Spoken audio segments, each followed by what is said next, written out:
from the News Channel 5 Network and Urban League of Middle Tennessee. This is Urban League Live. Hello, Middle Tennessee, and welcome to Urban League Live. I'm your host, Clifton Harris, President and CEO of the Urban League of Middle Tennessee. Middle Tennessee counties are beginning to continue to grow at a very fast pace. Our region attracts new residents and businesses and job opportunities by the day. Yes, right, by the day. According to the U.S. Census Bureau, the number of people living in the Nashville metropolitan area has increased by more than 136,000 from 2020 to 2024. Nashville has become an IT city, creating more competition for local businesses and residents looking to enhance their careers. Through workforce development programs like the Urban League of Middle Tennessee, we are able to help local businesses and working professionals continue to thrive amidst the city's growth. However, the Urban League of Middle Tennessee cannot do this alone. Other organizations like the Nashville Area Chamber of Commerce are also committed to helping entrepreneurs and business owners stay afloat by providing them with resources they need to keep their doors open. Today, I have Ms. Stephanie Coleman, President and CEO of the Nashville Area Chamber of Commerce, to talk to us about how the organization is enhancing workforce development opportunities across our region. Stephanie, welcome to Urban League Live. Thank you so much, Clifton. It's a pleasure to be here. It's good to see you, and I'm excited now to have you on the couch today. I'm excited to be here. You know, I look forward to some people, but I especially look forward to you coming. Thank you. So here we are now today. So let's jump right in. Okay. So let's begin by discussing your new role. Yes. As the President and CEO of the Nashville Area Chamber of Commerce. And you came up through the Chamber of Commerce. I did, yeah. So I started at the Nashville Area Chamber in 2008. Wow. So as you remember, it was a very different time in Nashville in 2008, and have had the opportunity to serve in multiple roles at the Chamber, including communications and policy and education and workforce and growth, small business. So got a chance to learn a lot of the aspects of how the Chamber is involved in the community and how we help to support businesses and individuals. Yeah, that's so cool. So, as the president of the chamber, what are some of your top priorities over the next 6 to 12 months? Well, that is a fairly short time frame, but first off, because you plan way out. That's right. I'm a planner. But as any new leader of an organization would probably tell you, one thing that's really important is listening. So, you know, I need to better understand directly from our members, the business community, the broader community, what's important to them, what challenges they're facing, and how the chamber can be a support in helping our community grow even further than how we've grown so far. So you mentioned in the intro that we've seen this tremendous growth in Middle Tennessee. A tremendous growth. And we've benefited from that, but we know that not every single Middle Tennessean has benefited from that growth. And so it is really incumbent upon us to make sure that we increase economic prosperity to all of our neighbors across the region. And that's a big part of what we're doing. So I'm listening to better understand how we can do that well.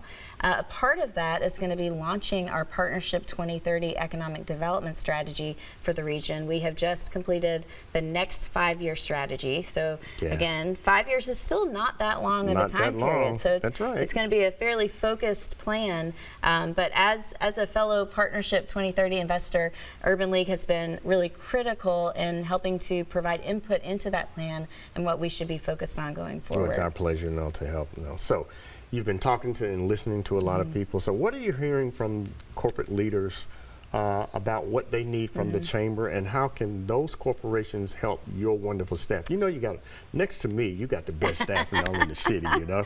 It's great to have a wonderful team, and we so enjoy working with you and your team as well. You know, when I talk to employers, workforce remains a key issue, and there's going to be ebbs and flows in the workforce dynamics depending on the broader U.S. and even world economy, but we still see a gap right now in the number of jobs available and the number of individuals actively seeking work. There are still more jobs than individuals seeking work, so we know that we have to tackle issues like upskilling and reskilling and making sure that again, all of our neighbors have access to and the skills available to reach those well-paying jobs so they can support their families. So workforce is really number one. Affordability is another issue. It's all connected, though. You think about affordability, you think about transportation, childcare, all of these issues combine, and we know that they all impact a community's ability to thrive. So we are looking at all of these issues, and we're hearing from employers that they're all really critical to how we move forward. Yeah, you know, I always say if you give people a livable wage, they can solve their own housing problems, daycare problems, transportation problems, and healthcare problems. Right. You know. That's right. So, given the fact, you know, like the Chamber, just like the Urban League, workforce is what we do, right? And we need strategic partnerships. Right. Talk to us about some of the strategic partnerships that you have. Yeah, so one thing we've learned, especially, I mentioned I've been in a number of roles, but just previous to taking the President and CEO role, I was Chief Talent Development Officer. So I spent about 3.5 years in that space, really going deep into what it takes to develop the workforce that we need for the jobs that are available. And what I learned first and foremost is you can't do it alone. One entity is not going to solve this really challenging systemic problem. So we have to work together in partnership with other organizations and look for areas where we can reduce the duplication of efforts, look for areas where we can scale what's working, where we can really combine our resources to do even more, to serve more people, and to connect. Combine our resources. That's right. We can't say that enough. That's right. Combine our resources. Combine our resources, and that's both money and it's people too. You think about the talent that we're all looking for as well in our organizations to help drive these initiatives. And we know that we've got to be bringing our people together too, so that they can be looking at that bigger picture of how we really tackle these complicated systemic issues. So, combine our resources. I'm going to come back to that just for a second. Our most precious resource that we have in the Nashville MSA is our human capital. How do we tap into those resources so that they can be a part of the economic prosperity that we all talk about, you know, every meeting that I go to at least? Yeah. Talent is the #1 driver of a business's decision to expand or relocate somewhere. And we also know that businesses are often finding talent in a variety of ways. Some of them are recruiting from other communities. Some of them are recruiting from each other. And what we really want is for our homegrown population to have access to those opportunities, because we know that recruiting from elsewhere is a short-term solution. It's not a long-term solution. We also know that we have individuals with the abilities necessary to fill those high-wage, high-demand jobs. They just need connecting points. And that's what organizations like ours can help to do, is serve as those connecting points to provide them with the training, the access, the opportunity, the social capital, and the employment opportunities to get that better life. Cool. So those connecting points, we're going to come, when we come back from the break, we're going to get in on the connecting points a little, dig a little deeper. That sounds great. So, when we return, Stephanie and I will discuss the importance of community partnerships with the Chamber of Commerce as it pertains to workforce development. Don't change that dial. We'll be right back.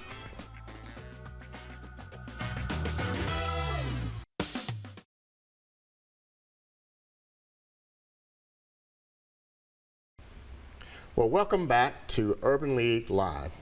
I'm joined by Stephanie Coleman, President and CEO of the Nashville Area Chamber of Commerce. Thank you, Stephanie, for joining us again today. So let's pick back up let's spend some time talking about how the Chamber's efforts in helping to meet workforce challenges and opportunities for our community. Yeah, so our workforce efforts really span the entire educational continuum. So we do a lot of work at the K-12 level into post-secondary, working with adults who are going back and getting a degree or certification, and then working directly with employers to help connect them to talent pipelines. And one thing that we've learned is that in Nashville and in Middle Tennessee, there are a huge number of jobs available that are high wage, high demand jobs, many of which don't require a 4-year degree. They may just require a 2-year or certification for individuals to get that next leg up in life. So really a lot of what we're doing is trying to build out those career pathways and make them more accessible for more Middle Tennesseans. So college is not for every student, but a job is. A job is. And we honestly have defined college and post-secondary a little differently, because any training beyond high school is going to help individuals to get that better job, but it's not going to all look the same, right? There's a lot of different opportunities and a lot of different training programs right here in Middle Tennessee, as you all know well, at the Urban League. So we've got to be able to communicate and make sure that individuals are aware of how to access those training programs. So there are multiple pathways to livable wages. That's right. Right? Yes. It doesn't have to be necessarily a 4-year degree. It can be through a certification, right? Correct. Or some type of apprenticeship. Yeah, that's apprenticeships are really important. One of the things that we've been focusing on lately is where are there opportunities to expand apprenticeships in Middle Tennessee as well. And then the other side, regionally, okay. Yes. And the other side of that equation is helping employers know how to find their own talent pools that may be in non-traditional through non-traditional paths as well. So it's not just enough to post a job opening on a website and expect that you're going to get that full diverse talent pool applying. It's better to connect employers with community partners who are working directly with populations who are getting prepared for those jobs. And we found that to be so true this past summer through our Advancing Workforce Equity program, where we work with over, gosh, I would say 24 different organizations, and we were able to get $3.2 million out to them. And we was only supposed to touch 1,500 people, but we ended up touching over 8,000 people. That's amazing. So let's talk about partnerships now for them. The partnerships are essential to the work that the Chamber does and the work that the Urban League does. But I don't know that many of our companies understand the value of the partnerships. Right. Partnerships sometimes can be challenging, right? Because you've got to sit down with other organizations, other individuals, and figure out where's your common ground, where are you aligned, where do you have shared priorities. Once you get that figured out, though, you can do so much more together. So I think taking that step to just have an initial conversation and figure out what you can do together is going to be so much more beneficial at the end of the day than trying to go it alone, where often organizations can be duplicating efforts or just not understand the full scope of what's out there and available. Yeah, I took a tagline and all from Dr. Battle and Dr. Jackson, and I use it as my own. We're better together. That's right.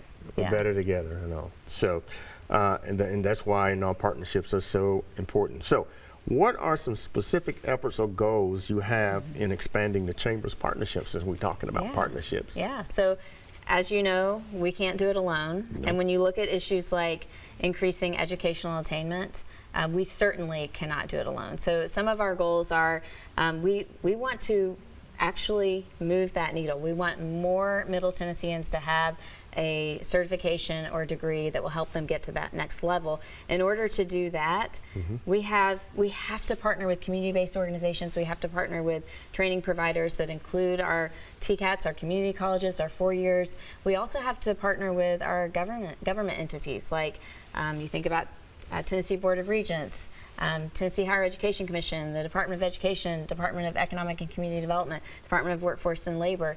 All of these agencies have a role to play, both in terms of resource and expertise, so that we can better serve the community. And building those partnerships is complex. Yeah, and they all intersect at some point, right? They do. And so when they intersect, it is our job to help them see how to coordinate at that intersection. Exactly. Right? Yeah, the intermediary role, the convener role is really critical. Yeah, and you are very good at that, I have to tell you. Well, the Chamber's very good at that too. As is the Urban League. Yeah. So we couldn't do this without membership, right? It takes membership, to be engaged, at a level. So if I'm a small business and I am wanting to engage with the chamber and become a chamber member. Talk to me, what are the benefits, of me becoming a member of the chamber? I'm so glad you asked, Clifton. So first I'll say that of our 1,800 members in the Nashville region, about 75% are small businesses with 25 or fewer employees. Wow. So that's a large percentage of our membership base is small businesses. So small businesses really do They really drive do. our city, right? They really do, Yeah. and they create the majority of jobs. They create the majority of economic opportunity. So we know that we have to be a mechanism for small businesses to impact change and to benefit the broader community that also benefits their business. So what we tell small businesses is they can come to the chamber as a member, and they can both help grow their business and their network and their connections and their customer base, as well as use the chamber to get things done. So if it's important for them that their employees have affordable housing, or if it's important for them that transportation is expanded regionally, or that the Choose How You Move referendum that just passed, that implementation goes smoothly, if it's important that we have childcare options in Middle Tennessee,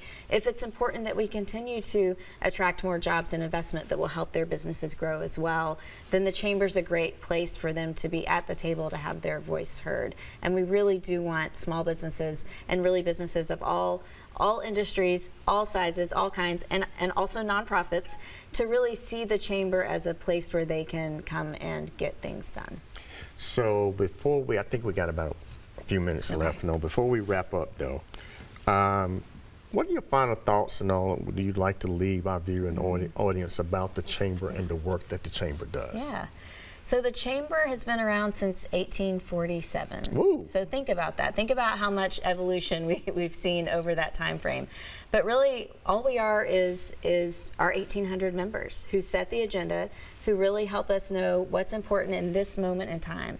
And what I would say is this is a really critical moment in time. This is a moment in time in Middle Tennessee's history and Nashville's history where we're at a pivotal point where we really need the business community and employers and nonprofits to step up and to lead in areas that are going to be critical to our future. So I would ask any organization watching who's not a part of the chamber to consider being a part of the chamber. I would love to have a conversation. We have many team members who would love to have a conversation and welcome you into this community, into this network, so that you can continue to make an impact as well. So the president and CEO will sit down and have a conversation Absolutely. with small. I would love that more than anything. That's awesome. Yes. That is awesome.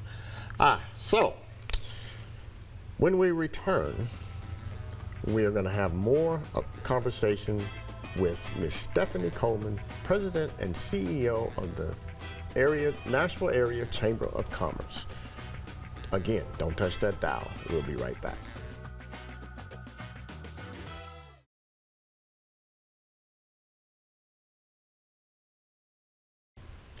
Welcome back to Urban League Live. I'm joined by Stephanie Coleman, President and CEO of the Nashville Area Chamber of Commerce. Let's talk about we talked about becoming a member, but let's talk about the regionalism, the work that has to be done in working with other counties across the Nashville metropolitan MSA. What is that? How does that work? How does that work? Because you got chambers all over the counties. We do. There's over 40 chambers across the 10-county region that we serve, and it's really critical for us to partner with those other chambers as well. So if you've seen a chamber, you've seen a chamber, right? So every chamber is a separate organization. Right. But what we do is we serve our members, and for us, being a regional chamber, we're often dealing with large issues that cross county lines. So like transit. Like transit, like workforce, like economic development. And it's really important for us then to know when to do the handoff to the local chambers. And those chambers include chambers that represent entire counties, as well as neighborhood chambers, as well as constituency-based chambers. So we partner with all of them, and we really want to work together to improve the community, to share information, to make sure that if there's something critical that other chambers should be aware of, that they're sharing it with us and we're sharing it with them. From a regional standpoint, it's also really important that that broad community of chambers have a voice in issues that are crossing county lines, and that they build relationships with the policymakers and the businesses who are representing that entire area. And that really requires intentionality. It requires relationship building, right? Sitting down and having conversations in person. Getting in your car and driving over to Dixon County it's all about and Wilson building County. relationships. That's right. Yeah. And in those relationships, you get to know people, Yes. and you get to find out where people stand on certain issues. And I like to try and work towards what the common ground is, because we all have some common ground. And I got to tell you, working with you over the years has been a pleasure, because I've always been able to find the common ground, even though we may have had our differences. And I want to thank you for that publicly. Thank you. Right? Thank you. So thank you for coming on the show today and sharing a little bit about the Chamber. I think our viewing audience now is more in tune about what type of work you do. And I learned a few things now. So thank you for that. So, and looking ahead, the Urban League is hosting its 21st annual Sam Howard's Golf Tournament this month. The tournament will be held at the Hermitage Golf Course in Old Hickory, Thursday, June the 26th. Whether you are a beginner or a scratch golfer, everyone is welcome to. Do you play golf? Welcome to attend. I think I might be called a scratch golfer. A scratch golfer? Yeah. Okay. Yeah, all right. And attendees will have the opportunity to relax and play golf and win great prizes. We'll have an award ceremony and dinner following the golf tournament. So, to register to become a sponsor for the event, visit ulmt.org and get more information. And this wraps up another edition of the Urban League Live. I'm glad now that you joined us, and invite you to join us again next time. Until then, please help us by doing your part to defend democracy, demand diversity, and defeat poverty. Until the next time, I'm Clifton Harris with the Urban League of Middle Tennessee.